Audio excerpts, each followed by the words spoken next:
the show. Thank you. Welcome to the show. Thank you. Welcome to the show.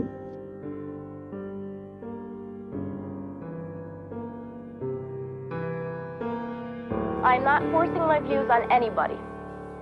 I mean, it's okay if, you know, blacks are pro-black, you know, Mexicans are pro-Mexican, but as soon as I am pro-white, I'm wrong.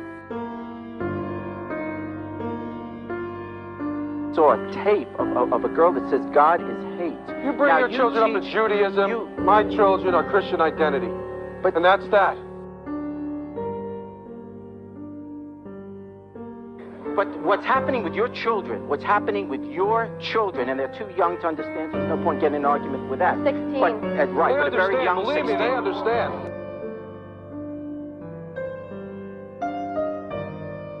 That's what we Have get I upset ever put about. down the blacks? No, I've never put down the blacks. I do put down the Jews. I don't like them.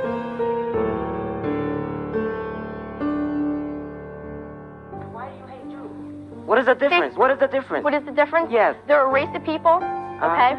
They're descendants of the devil. Oh, you're full of Get her! No, I'm not full of See, this, no. See, these are my beliefs. Okay, hold on. Okay, hold on. Okay. Myth? Okay. Come on. Okay, I know you're trying to get my goat, but let's... That's your goat. Yeah, let me That's your answer what you goat. said. You asked me a question. I got your mom in the trunk of my car. You got what? Your relatives. You got what? Your relatives. What they all turned into soap and lampshades? I'm looking for one of them lampshades. I couldn't find one yet.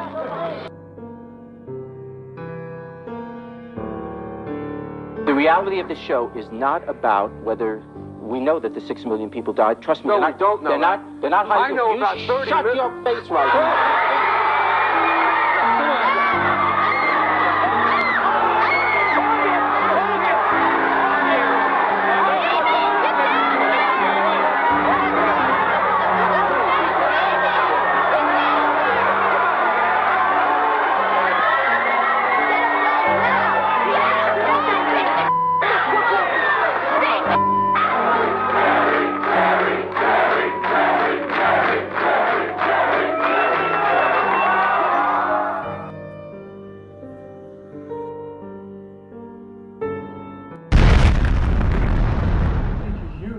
Nothing but goyim, cattle.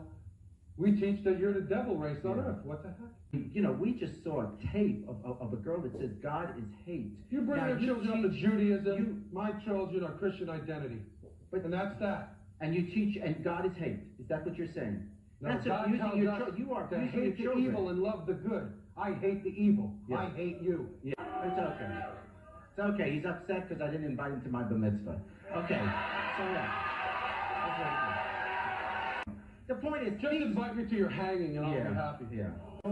We Americans do not raise children to hate.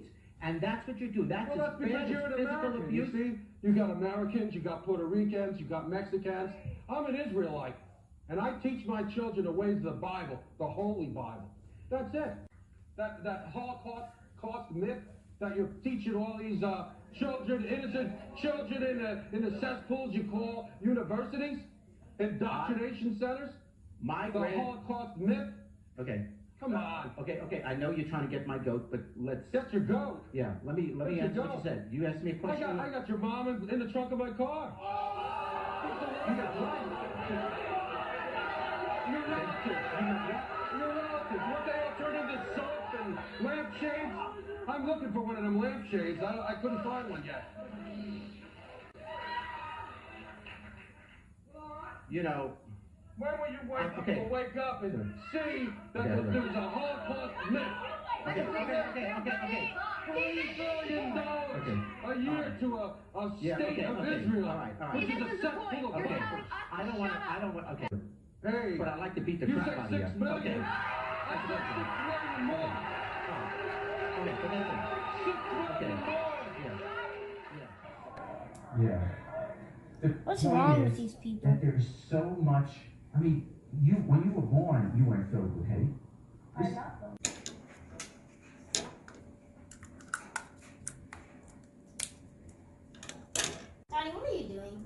I am preparing to interview this girl called Jennifer Kreis, who was on the Jerry Springer show that you guys saw before.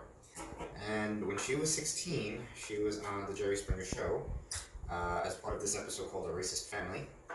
And pretty much their focus was against the Jews. So I want to record them, or her rather, have an interview with her to try to find out why she believed what she believed, why her father believed what he believed, and what's the underlying root causes of it. So unfortunately she's far away, so I'm going to have to do a phone interview. What I'm primarily interested in this video is, or rather this interview with Jennifer, is trying to find out what role her father had in influencing her views. Was this something that was innate in her? Was it from her upbringing? Was it from some hate group? Was it something in her life? What is it that is causing or caused her to believe what she believed? I'm really looking forward to speaking with her. She's done a lot, made some humongous changes in her life, and is using what was something very evil for good now. And it goes without saying the importance of realizing that, as we'll realize, or as we'll discover during this interview, she was abused by her father. And not just her father, but also by neo-Nazi groups, a group called Christian Identity that was by no means Christian, as I understand Christianity, but who were using her as a propaganda tool. And even news outlets, the media, that took advantage of her youth and her childhood for financial gain and or ratings. Crestus plays the guitar.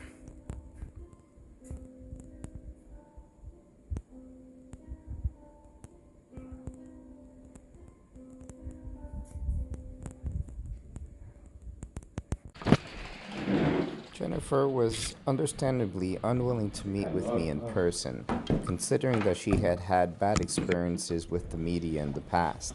So I didn't blame her for not trusting me, and instead wanting to conduct the interview by telephone. I'm okay, how are you? Good. Let me formally introduce myself as I get everything up and running here. I'm just, okay, hold on. Okay. All right, so here we go. I'm gonna, so if you could start first by telling me your name. My name is Jennifer Kreis. Okay. And Jennifer, thank you for taking the time to conduct this interview with me. What intrigued me in wanting to have this interview with you was this Jerry Springer episode in 1993, I think it might have been, or later, where you were on the show with your father and with another family member, and you were specifically focusing on hatred towards the Jews. Can you tell me a little bit about what led to you being on the Jerry Springer show in 1993 and then later on for a second time? Basically what led to that was the quote religion that my father had became a part of. And they had, we went to this house every Sunday for what they call Bible studies. And the religion is called Christian Identity.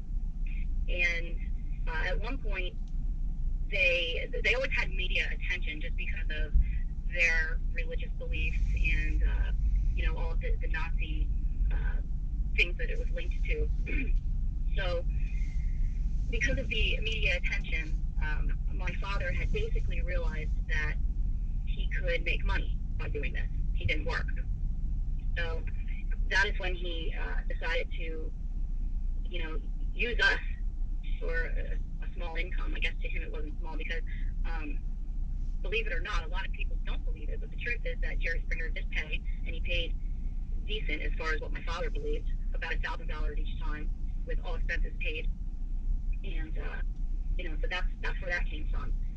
So he, you know, they flew us in to Chicago and, you know, put us on TV. They told us what to say and told us to use certain hatred-filled buzzwords just to get the audience going and for ratings. Interesting. You mentioned something about a group called Christian Identity. Can you describe that group a little bit? What were their core beliefs? What were their core objectives? The core beliefs of Christian Identity is that the Jews are not God's chosen people, and that the, quote, true Israelites are God's chosen people. They believe that the true Israelites are the white Caucasian Aryan people.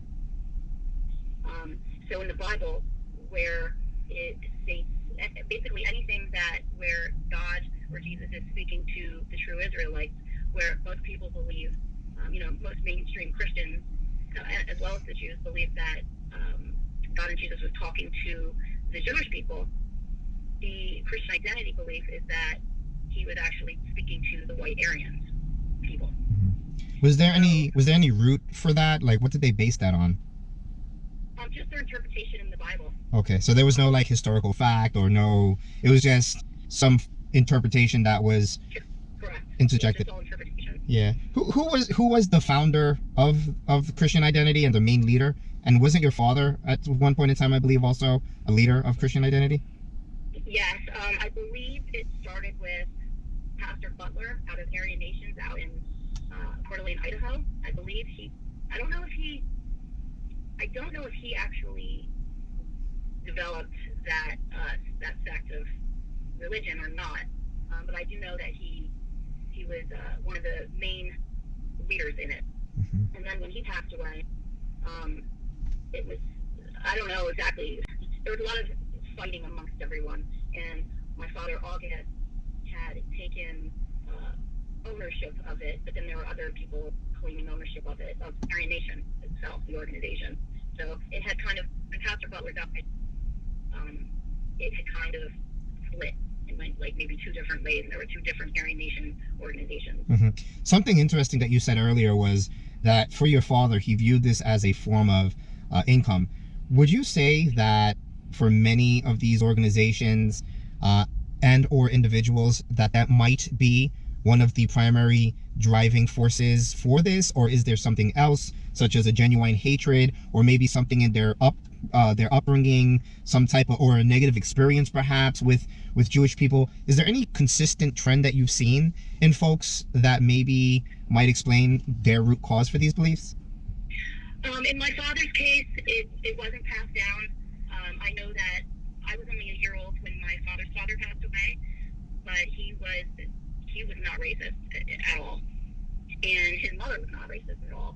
So it definitely it wasn't passed down in this case. There are some cases where it is, unfortunately, if that cycle is broken. Mm-hmm. But in my father's case, it was not passed down. However, what I have seen, and the trend that I have seen for most of my life, and the conclusion that I've come to is most of the people that are involved in these hate groups, really, as far as I'm concerned, any hate group, is down at the core of it, they're not happy with themselves. And they're looking to fit in somewhere. I think it's a very psychological, emotional aspect to it. Interesting. One of the things that I remember from the episode of Jerry Springer was that later on in the show, it was revealed that, let me pause here real quick, because again, this interview will be edited, right? So this next part, if you don't want to talk about it, feel free to say so. And I know where you're going. Yeah. I know where you're going. I remember in the show that there was like some discomfort there. So feel free to be like, Mike, I don't want to, etc. So with that said, let me go back to the question, and then you could say, I don't want to answer that, or, tell me whatever you like. So one of the things that I remember, so it's the latter part of the Jerry Springer Show episode, was that there was this revelation that your father was at one point in time married to your mom, and that your mom and him separated, and that she had remarried a Jewish man. Do you think that played a significant role, perhaps, or what role did that play in his hatred specifically towards Jews? No, I do not believe that played any part of it, because he was already like that when all of that had happened. So I think, if anything, it just, it was a sore subject for him. Mm-hmm. It confirmed his biases, if anything. Yes, it was basically like a real slap in the face to him. Uh-huh. But I can tell you that my stepfather at the time, they're no longer married, my mother and her ex-husband, mm-hmm. but he was more of a father to me than August ever was, obviously. Mm-hmm. And that man had never once judged me for the things that I had said, because he knew I was only a child. Mm-hmm. But he could have used it against me. He could have held some kind of animosity towards me, but he never did. Mm-hmm. Never. He was amazing. Mm-hmm. So, speaking of, always be thankful to him for that. Speaking of your being a child, and again going back to root causes, what's interesting about the episode is that you yourself, part of what was being emphasized during the show was that you were a child. What were your influences at the time that led you to the beliefs? It seems pretty clear that your father had some role in that. Would you say that that was exclusively the influence, or were there other factors in play? Oh no, it was definitely him. He was definitely the main reason why I said the things I said. As a matter of fact, there were times where I would beg him to not make me go on TV and say these things, and he would threaten me with physical harm, or or he did smack me around, just to put fear in me. So I know it sounds cliche, but I did not have any choice as a child back then. The very first Jerry Springer episode I did, a whole bunch of people in the quote White Power movement met us out there in Chicago, and I remember the night before the show was taped, there was a whole bunch of people in our hotel room, and they did a mock Jerry Springer episode. One of them was asking all of us kids questions and guiding us as to what to say. So it was definitely completely set up. We were forced to do, say the things that we said, for sure. I knew early on none of it made sense to me as far as to hate people for what I considered no reason at all. Just hate people because of who they are. I knew that was wrong. And so as soon as I turned 18, or very soon, as soon as I wasn't even 18 yet when I moved out, but I completely got away not long after I turned 18. And it wasn't only just because of the child abuse, but it was also because of all these beliefs. Interesting. I didn't want to be part of it anymore. I wanted to have a real life with peace and love, and not all of this violence and hatred. So it seems very fair to say that you as a child and other children that were around you were very much victims of these hate groups as well. Absolutely. Victims, but survivors now. I love that. That's great. Coming back to the Jerry Springer episode, there was another thing that I thought was interesting, which was a couple of statements that were made, such as you were stating the numbers are rising. You made reference to a race war. What was this race war that you were referencing? Like I said, that was all things that we were told to say.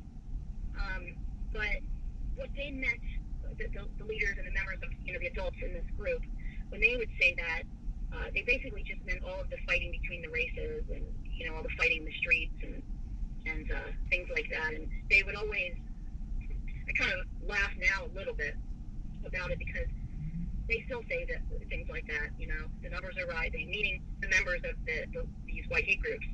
And I'll tell you what, if there's even one member in a hate group, that's one too many. If another person, one more person joins, that's two too many. However, I'm trying to get across what I'm trying to say. They always claim this, even when the numbers, even if they're not rising, just to try to scare people.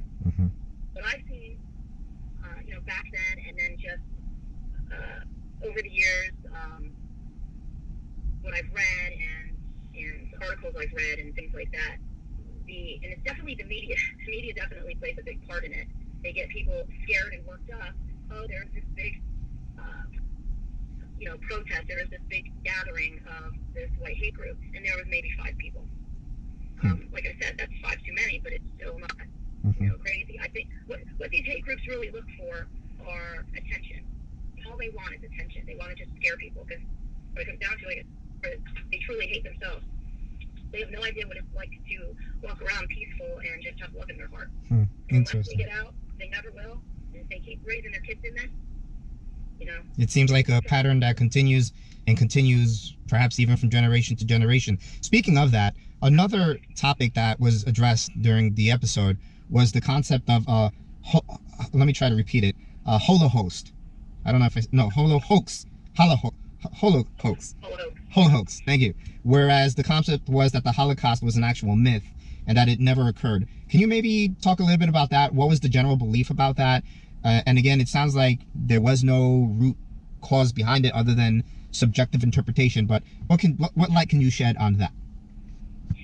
Well, basically what you just said, there was no proof or anything like that. They would come up with these certain buzzwords, like holohoax and 6 million more, which is ironic, because that would mean wouldn't that mean there were 6 million Jews who died? And then in their next breath, they say that that never happened.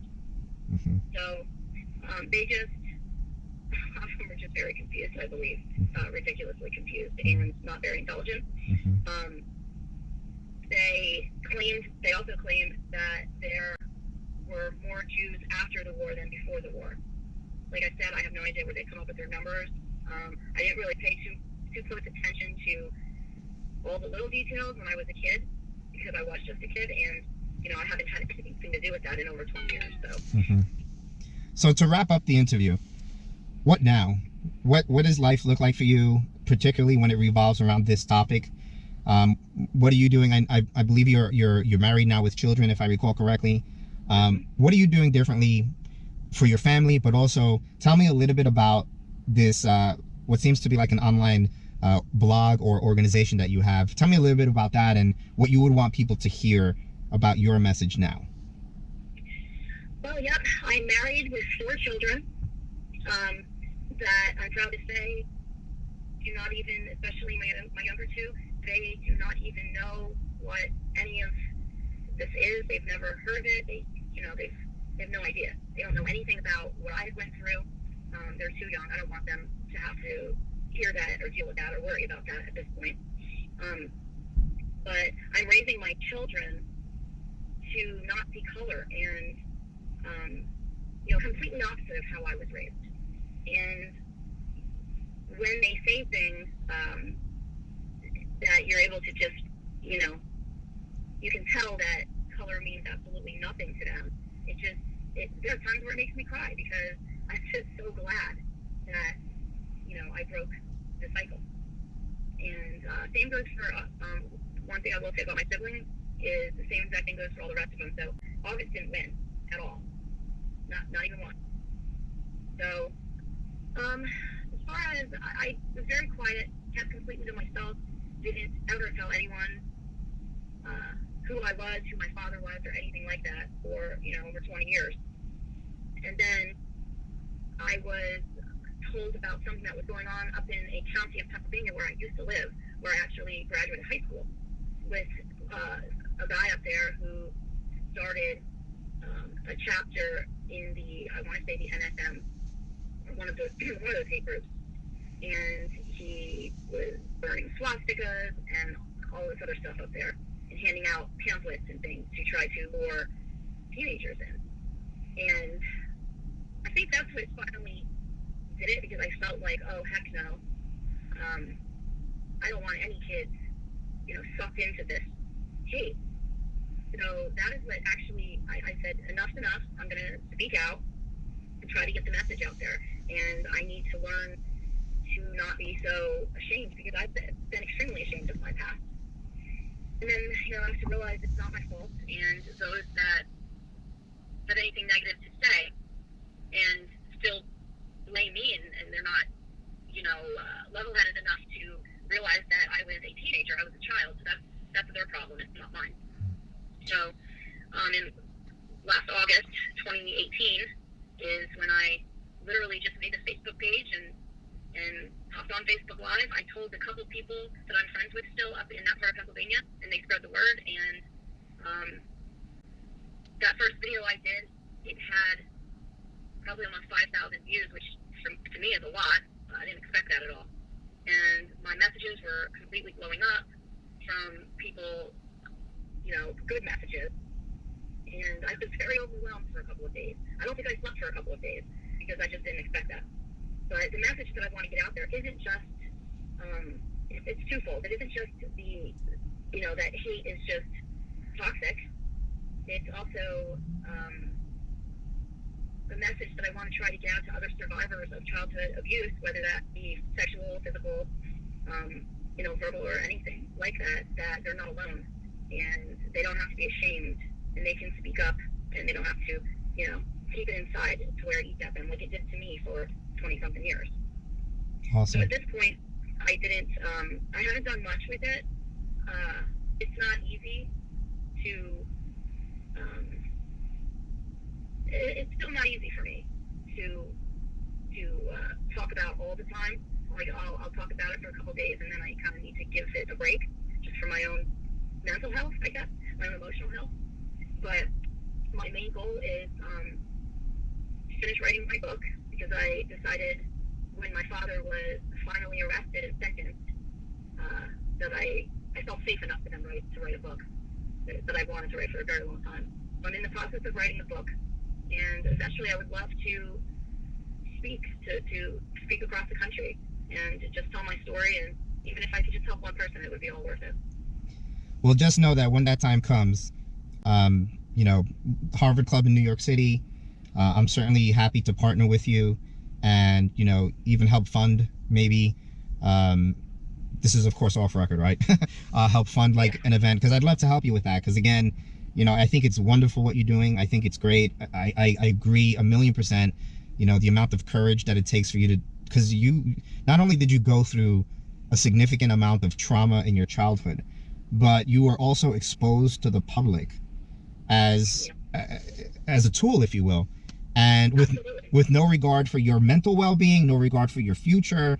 And for you now, especially in this day of online internet video where anything and everything could be spread globally, for you to be willing to step out and say, yeah, that was me, but still say that is no longer me, and here's what I'm doing about it, I think is absolutely astonishing. So I give you a 1,000,000% credit for, you know, what you're doing. And I truly hope that you move forward with this vision that you have. And if I can support in any way, I truly would love to.